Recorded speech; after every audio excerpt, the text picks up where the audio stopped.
وہ اپنے رب سے آخرت میں اچھی چیزوں کا سوال کرتا ہے، نیک خاتمے کی رب سے دعا کرتا ہے، لیکن مشرک کو تو پتا ہے اس نے رب کے لیے کچھ کیا ہی نہیں، اسلام کے لیے کچھ کیا ہی نہیں، بلکہ اسلام کے چہرے پہ ایک بدنما داغ اور دھبا ہے، قبر کا پجاری، شرک کرنے والا۔ فرمایا موت سے نفرت دلوں میں آ جائے گی، دنیا کی محبت آ جائے گی۔ قیامت کی نشانیوں میں سے ہے لوگوں کا نماز پڑھانے سے، امامت کروانے سے انکار کرنا۔ ابو داؤد میں ہے کہ رسول اللہ صلی اللہ علیہ وسلم نے فرمایا ان من اشراط الساعة ان يتدافع اہل المسجد لا يجدون اماما يصلي بهم۔ قیامت کی نشانیوں میں سے ہے اس وقت تک قیامت قائم نہیں ہوگی جب تک مسجد کے نمازی امامت کے لیے ایک دوسرے کو آگے دھکا نہ دیں۔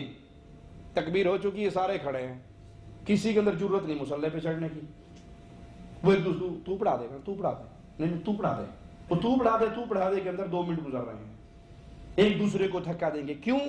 قرآن کا علم پتہ، آگے کھڑے کو تو قرآن سنانا ہے، انڈین گانے تو یاد کیے ہوئے، قرآن تو کچھ بھی نہیں یاد ہے، قل هو اللہ نہیں یاد ہے، بڑے بڑے بڑے بڑے ذمہ داران کو قل هو اللہ نہیں یاد۔ انا للہ و انا الیہ راجعون، لا حول ولا قوۃ الا باللہ۔ تو یہ قیامت کی نشانیوں میں سے ہے کہ نمازی موجود ہیں، اپنے اندر سے کسی امام کو نہیں پائیں گے۔ کیوں؟ واللہ عالم اس کی کیا صورتحال ہوگی، لیکن آئیے ہمارے معاشرے کے اندر بھی یہ مرض ہے۔ کیوں؟ ڈاکٹر اپنے بیٹے کو ڈاکٹر بناتا ہے، پروفیسر اپنے بیٹے کو پروفیسر بناتا ہے، انجینئر اپنے بیٹے کو انجینئر بناتا ہے، کوئی اپنے بیٹے کو قرآن کا حافظ بنانے کے لیے تیار۔ مولویوں کا کام ہے، مولوی کر دے رہے ہیں، ساڈا نہیں ہو رہے ہیں۔ ہاں کوئی اندھا پیدا ہو جائے، کوئی لنگڑا پیدا ہو جائے، کوئی کانا پیدا ہو جائے، اس کا ایڈمیشن تو انگلش میڈیم اسکول میں بہت مشکل ہے، مسیطے پاس چھڈو، قرآن تے پڑھے گئی، دال روٹی تے کمائی لائے گا، بھوکھا تے نہیں مرے گا۔ ہم نے دین سیکھنا چھوڑ دیا، کیوں؟ دین کی غیرت نہیں ہے۔ جس بچے کے بارے میں پتا ہو یہ ایکسٹرا ذہین بچہ ہے، اس کے لیے شروع سے ٹیوٹر کا انتظام ہے، انگلش میڈیم اسکول میں اس کے ایڈمیشن ہے۔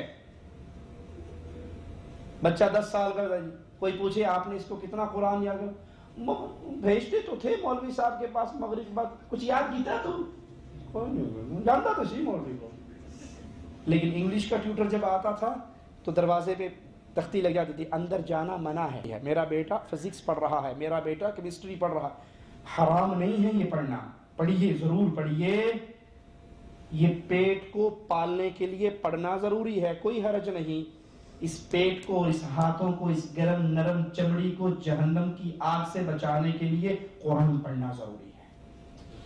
یہ 60-70 سالہ زندگی کے لیے دنیا کے فنون کا علم حاصل کرتے ہو، سیکھتے ہو، اور ہمیشہ کی زندگی میں جہنم کی آگ سے بچنے کے لیے قرآن سیکھنے کے لیے دل تیار نہیں ہوتا۔ یہ جہالت کی نشانی ہے کہ لوگوں میں جہالت اتنی زیادہ ہو جائے گی کوئی نماز پڑھانے والا نہیں ملے گا۔ مومن کا خواب قیامت کے قریب سچا ہوگا۔ قیامت کی نشانیوں میں سے ہے، مسند احمد میں ہے، رسول اللہ صلی اللہ علیہ وسلم نے فرمایا لا يبقى بعدی من النبوة شيء الا المبشرات۔ نبوت میرے بعد ختم ہو گئی، اب اس میں سے کوئی چیز باقی نہیں، لیکن ہاں کچھ چیز باقی ہے۔ قالوا وما المبشرات، پوچھا گیا ہے اللہ کے نبی صلی اللہ علیہ وسلم اس مبشرات سے کیا مراد ہے؟ قال الرؤيا الصالحة، نیک خواب، یراہ الرجل او ترى له، نیک خواب یا تو آدمی دیکھے گا یا اس کے لیے کسی اور کو دکھایا جائے گا۔ تو اچھا خواب جو مومن دیکھتا ہے یا اس کے لیے کسی کو دکھایا جاتا ہے یہ باقی رہ جائے گا۔ مسند احمد اور صحیح مسلم میں ہے، رسول اللہ صلی اللہ علیہ وسلم نے فرمایا جب قیامت کا زمانہ قریب آ جائے گا تو مسلمان کا خواب کم ہی جھوٹا ہوگا، جس کا خواب زیادہ سچا ہوگا وہ بعد میں بھی زیادہ سچا ہوگا، جس کا خواب زیادہ سچا ہوگا وہ اپنی بات میں بھی زیادہ سچا ہوگا. اور مومن کا خواب نبوت کا 45واں حصہ ہے. خواب 3 قسم کے ہوتے ہیں. ایک سچا خواب جو اللہ کی طرف سے خوشخبری ہوتا ہے, دوسرا غمناک خواب جو شیطان کی طرف سے ہوتا ہے, اور تیسرا خواب جس میں انسان اپنے آپ سے باتیں کرتا ہے. اگر تم میں سے کوئی ناپسندیدہ خواب دیکھے تو اسے چاہیے کہ جب وہ کھڑا ہو جائے نماز پڑھے اور لوگوں سے یہ برا خواب بیان نہ کرے. میں خواب میں بیڑی کو پسند اور توپ کو ناپسند کرتا ہوں, کیونکہ خواب میں بیڑی کی تعبیر دین پر استقامت اور ثابت قدمی ہے. ابن حجر رحمہ اللہ فرماتے ہیں کہ نبی کریم صلی اللہ علیہ وسلم کا یہ فرمانا کہ آخری زمانے میں مومن کا خواب چھوٹا نہیں ہوگا, اس کا مطلب یہ ہے کہ مومن کو خواب میں ایسی واضح شکل میں دکھایا جائے گا کہ وہ کسی حجت کا محتاج نہیں ہوگا. اس طرح اللہ تعالیٰ اس کے سامنے باتوں کو واضح کر دے گا کہ اس کے اندر کسی جھوٹ کے داخل ہونے کی گنجائش نہیں ہوگی. اس بات کو آخری زمانے سے خاص کرنے میں کیا حکمت ہے کہ مومن اس دور میں اجنبی ہوگا. شرک, بدعت, خرافات اتنی پھیل جائیں گی کہ اہل ایمان معاشرے میں اجنبی ہو جائیں گے. ان حالات میں ایک تو مومن کا غم اس سے کم ہوگا تو اللہ اس کو سچے خواب سے عزت عطا فرمائے گا جو اسے حق پر ثابت قدم رکھے گا اور اس کے لیے باعث بشارت ہوگا. جھوٹ کی کثرت قیامت کی نشانیوں میں سے ایک نشانی ہے. صحیح مسلم میں ہے, رسول اللہ صلی اللہ علیہ وسلم نے فرمایا قیامت کے قریب کچھ ایسے دجال اور کذاب ظاہر ہوں گے جو تم سے ایسی احادیث بیان کریں گے جنہیں نہ تم نے سنا ہوگا نہ تمہارے آباء و اجداد نے سنا ہوگا. تم ان سے بچ کر رہنا کہیں وہ تمہیں گمراہ نہ کر دیں یا فتنے میں مبتلا نہ کر دیں. تو آج کھول لیجئے مختلف چینل, دیکھ لیجئے, ایسی ایسی روایات آپ کے سامنے پیش کی جائے گی جو نہ سلف صالحین نے سنی, نہ آپ نے سنی, نہ حدیثوں کے اندر اس کا وجود ہے, بلکہ وہ موضوع من گھڑت روایات کو ہی معاشرے کے اندر رواج دیتے ہیں. صحیح مسلم میں ہے, رسول اللہ صلی اللہ علیہ وسلم نے فرمایا ان بین یدی الساعہ, قیامت کے قریب کذابین جھوٹ بولنے والے, کثرت سے جھوٹ بولنے والے ظاہر ہوں گے. فاحذروہم, ان سے بچ کر رہنا, ان سے دور رہنا, ان سے بچ کر رہنا, کہیں یہ انسانوں کو گمراہ نہ کر دیں. اسی طرح قیامت کی نشانیوں میں سے زلزلے کی کثرت سے زلزلے آئیں گے. بڑے وسیع علاقے کے اندر تسلسل کے ساتھ زلزلے آئیں گے. یہ زلزلے امت کے لیے یا تو رحمت اور گناہوں کا کفارہ ہوں گے. مسند احمد میں ہے, رسول اللہ صلی اللہ علیہ وسلم نے فرمایا امتی امت مرحومہ, میری امت اس پر رحم کیا گیا ہے, لا عذاب علیہا فی الآخرہ, اس کے لیے آخرت میں عذاب نہیں. جعل اللہ عذابها فی الدنیا, اس کا عذاب اللہ نے دنیا میں ہی مقرر کیا. کیا؟ القتل والزلازل والفتن, قتل, زلزلے اور فتنے. یا پھر یہ زلزلے لوگوں کے لیے بطور سزا ہوں گے. جہاں فتنہ فساد زیادہ ہوگا وہاں اس زمانے کے لوگوں کے لیے عذاب اور سزا کے طور پہ زلزلے آئیں گے. جب شرک اکبر پھیل جاتا ہے, یاد کر لیجئے, جب شرک اکبر پھیل جاتا ہے, جب بے حیائی امتوں کو اپنے گھٹا ٹوپ اندھیروں میں چھپا لیتی ہے, پھر بطور عذاب اللہ کی طرف سے زلزلے آتے ہیں. ہاں, ان میں جو اہل توحید اگر مرتے ہیں وہ اہل توحید کے لیے یہ زلزلہ اس کے گناہوں کا کفارہ, یہ مصیبت اس کے گناہوں کے کفارے کے لیے اور اس کے درجات کی بلندی کا سبب ہوگا, اور جو اس میں اہل شرک مریں گے ان کے لیے یہ عذاب ہوگا. صحیح بخاری میں ہے, رسول اللہ صلی اللہ علیہ وسلم نے فرمایا قیامت اس وقت تک قائم نہ ہوگی جب تک علم اٹھا نہ لیا جائے اور زلزلوں کی کثرت نہ ہو. علم اٹھا نہ لیا جائے اور زلزلوں کی کثرت نہ ہو. ایک زلزلہ آیا بھی اس کا زخم نہیں بھولا کہ اور جھٹکے پہ جھٹکے لگتے ہیں. کبھی کسی ملک کے اندر زلزلے آتے ہیں تو انسان جب ان نشانیوں کو دیکھے تو وہ اپنے آپ کو ٹٹولے, اپنے آپ کو تولے, وہ کس راہ کا راہی ہے, وہ کس راستے پہ چل رہا ہے. کیا وہ اپنے عملوں سے, اپنے کردار سے, اپنے اقوال سے اللہ کو راضی کر رہا ہے یا ناراض کر رہا ہے. اسی طرح لوگوں کا ایک دوسرے سے ناواقف ہو جانا. مسند احمد میں ہے, سیدنا حذیفہ بن یمان رضی اللہ عنہ ارضا فرماتے ہیں رسول اللہ صلی اللہ علیہ وسلم سے قیامت کے بارے میں سوال کیا گیا تو آپ نے فرمایا قیامت کب واقع ہوگی؟ سائل نے پوچھا تو آپ نے فرمایا اس کا علم تو میرے رب کے پاس ہے، اللہ ہی جانتا ہے قیامت کب قائم ہوگی، وہی اس کے وقت پہ ظاہر کرے گا۔ البتہ میں تمہیں چند علامات بتا دیتا ہوں، چند نشانیاں بتا دیتا ہوں۔ قیامت سے پہلے فتنہ اور حرج ہوگا۔ صحابہ نے پوچھا یہ کیا ہے؟ فتنہ تو ہم جانتے ہیں، یہ حرج کیا ہے؟ فرمایا قتل اور خون ریزی۔ قیامت کے قریب لوگوں کے درمیان اجنبیت کا پردہ ڈال دیا جائے گا، کوئی کم ہی کسی کو جانتا ہوگا۔ بڑے شہروں میں آپ دیکھ لو، یہ گھر ہے، یہ ساتھ والا گھر ہے، ادھر بندہ مر چکا ہے، مر کے اس کی بدبو پھیلتی ہے، پھر پولیس کو فون کیا جاتا ہے اندر سے بدبو آ رہی ہے، پڑوسی کو نہیں پتا کہ اس کے ساتھ کیا حال ہے۔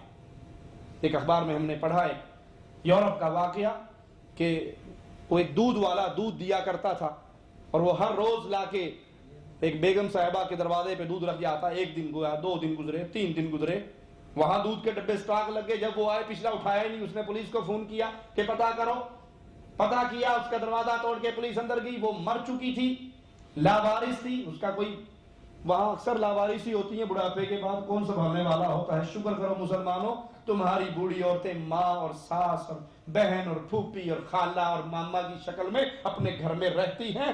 جس مغرب کے پیچھے تم اندھے ہو کر دوڑ رہے ہو، وہاں تو بڑھاپے کے بعد نہ کوئی باپ کو جانتا ہے نہ کوئی ماں کو جانتا۔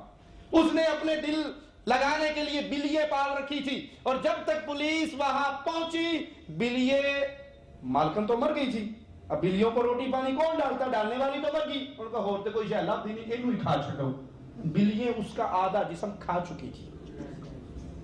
تو اس طرح اجنبیت کی چادر، آج مسلمان معاشرے کے اندر بھی یہ حال ہو چکا ہے، پڑوسی پڑوسی کو نہیں جانتا ہے، ایک بلڈنگ کے ساتھ دیوار سے دیوار ملی ہوئی ہے، کہتا جی اس کا اپنا معاملہ ہے، میرا اپنا معاملہ ہے، وہ کون ہے کون نہیں مجھے یہ سوچنے کی کیا ضرورت ہے۔ اسی طرح عورتوں کی کثرت اور مردوں کی قلت ہو جائے گی۔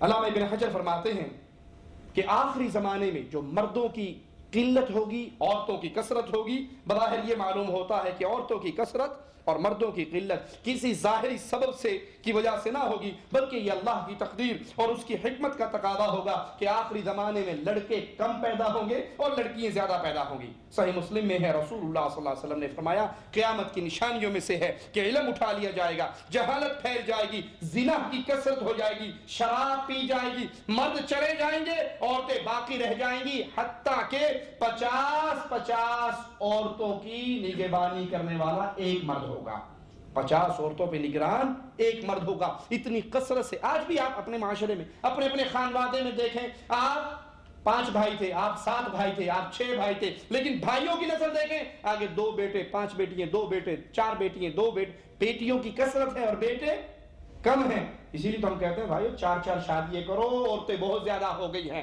مرد تھوڑے ہو گئے ہیں۔ قیامت کے قریب یہ معاشرہ اتنا بڑھ جائے گا کہ ایک بندہ 50 عورتوں کا نگہبان بن جائے گا، 50 عورتوں کی دیکھ بھال کرنے والا صرف ایک مرد رہ جائے گا۔ قیامت کی نشانیوں میں سے ہے کہ قرآن مجید کی تلاوت پر اجرت دی جائے گی۔ قرآن پڑھنا اللہ کی عبادت ہے، قرآن پڑھنا جنت کے حصول کا ذریعہ ہے۔ مالک فرمائے گا قیامت کے دن حافظ قرآن جو مواحد بھی ہوگا اس سے کہ قرآن پڑھ اور جنت کے درجے چڑھ، جہاں تیری زبان سے آخری آیت نکلے گی وہی تیرا جنت میں ٹھکانہ ہوگا۔ لیکن جب لوگ قیامت کے قریب اس قرآن کو سیکھیں گے، پیاری آواز سے پڑھیں گے، مقصد ان کا اللہ کی رضا نہیں، مقصد آخرت کے درجات کی بلندی نہیں، مقصد قرآن کے الفاظ پر نیکیوں کا حصول نہیں۔ حالانکہ اللہ کے نبی صلی اللہ علیہ وسلم نے کیا فرمایا؟ جو قرآن کا ایک حرف پڑھے اس کے لیے 10 نیکی ہیں۔ اور میں یہ نہیں کہتا الف لام میم حرف ہے، الف الگ حرف ہے، لام الگ حرف ہے، میم الگ حرف ہے، جو 3 یہ حرف پڑھ لیتا ہے اللہ اس کو 30 نیکیاں دے دیتا ہے۔ اپنے منہ میں گانے والوں، گانے بڑبڑانے والوں، قرآن کی آیات کو یاد کرو، قرآن کی سورتوں کو یاد کرو، تو قیامت کے قریب کیا ہوگا؟ لوگ قرآن یاد کریں گے، کس لیے؟ شبینہ پڑھنے کے لیے۔ ہوتا ہے نا کہ ملک میں، ہمارے ملکوں میں شبینہ 10 بجے قاری سپیکر کھولتا ہے، انہوں پتا ہے سویرے 4 بجے میں قرآن مکانا ہے، 10 پارے ختم کرنے۔ اب سننے والوں کو یعملون اور تعملون کے علاوہ کوئی شے پلے پڑتی نہیں ہے۔ جو قرآن دنیا کمانے کے لیے سیکھے، سیدنا عمران فرماتے ہیں ہمیں ایک ایسے ایک شخص کے پاس سے گزرے جو لوگوں کو قرآن کی تلاوت کر کے سنا رہا تھا، اور جب تلاوت کر چکا، قرآن پڑھ چکا، شبینہ پڑھ کے مولوی قاری پیسے نہیں مانگتے، تلاوت سنا کے پیسے نہیں مانگتے، جو اس مقصد کے لیے قرآن سیکھے کہ لوگوں سے مال کمانا ہے، تو فرماتے ہیں جب وہ تلاوت کر چکا تو لوگوں سے پیسے مانگنے لگا۔ سیدنا عمران نے جب یہ دیکھا تو کہا انا للہ و انا الیہ راجعون، اور فرماتے ہیں میں نے رسول اللہ صلی اللہ علیہ وسلم